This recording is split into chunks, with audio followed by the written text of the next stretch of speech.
Get ready to hear Edward's exploit from Season 2 episode of Thomas and Friends, originally from Thomas, Percy and the Dragon and Other Stories.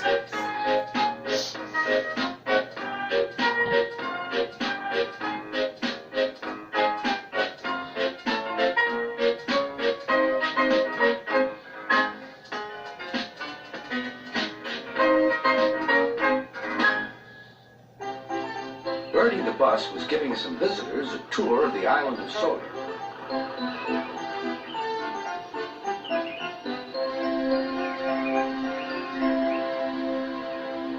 It was their last afternoon, and Edward was preparing to take them to meet Bill and Ben.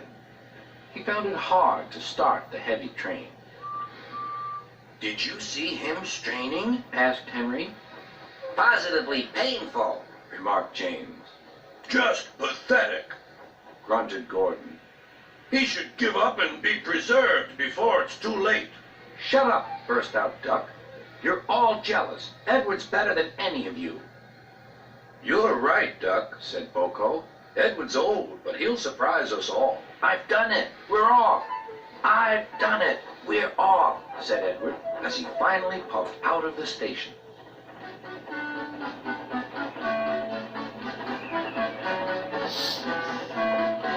Bill and Ben were delighted to see the visitors. They loved being photographed. Later, they took the party to the China Clay Works in a brake van special.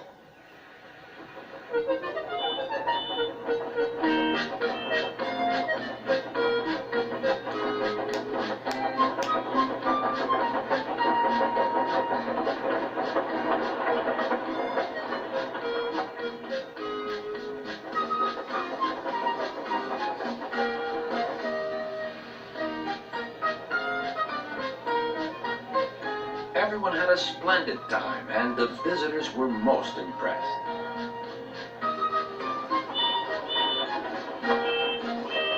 Then Edward took the visitors home.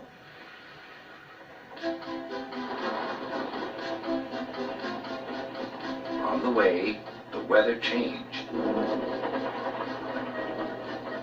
Wind and rain buffeted Edward. His sanding gear failed, and his firemen rode in front, dropping sand on the rails by hand. Suddenly, Edward's wheels slipped fiercely, and with a shrieking crack, something broke. The crew inspected the damage. Repairs took some time. One of your crank pins broke, Edward, said his driver. We've taken your side rods off. Now you're like an old-fashioned engine. Can you get these people home? They must start back tonight.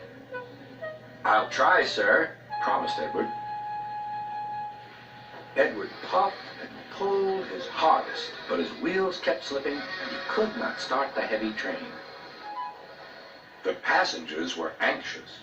The driver, fireman, and conductor went along the train, making adjustments between the coaches. We've loosened the couplings, Edward. Now you can pick up your coaches one by one, just as you do with freight cars. That'll be much easier, said Edward. Come on, he puffed and moved cautiously forward. The first coach moving helped to start the second, and the second helped the third.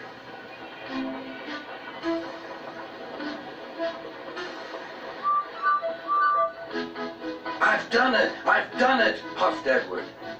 Steady, boy, warned his driver. Well done, boy. You've got them, And he listened happily to Edward's steady beat as he forged slowly but surely ahead. At last, battered, weary, but unbeaten, Edward steamed in. Henry was waiting for the visitors with the special train. Beep, beep. Sir Topham Hatt angrily pointed to the clock, but excited passengers cheered and thanked Edward, his driver, and firemen.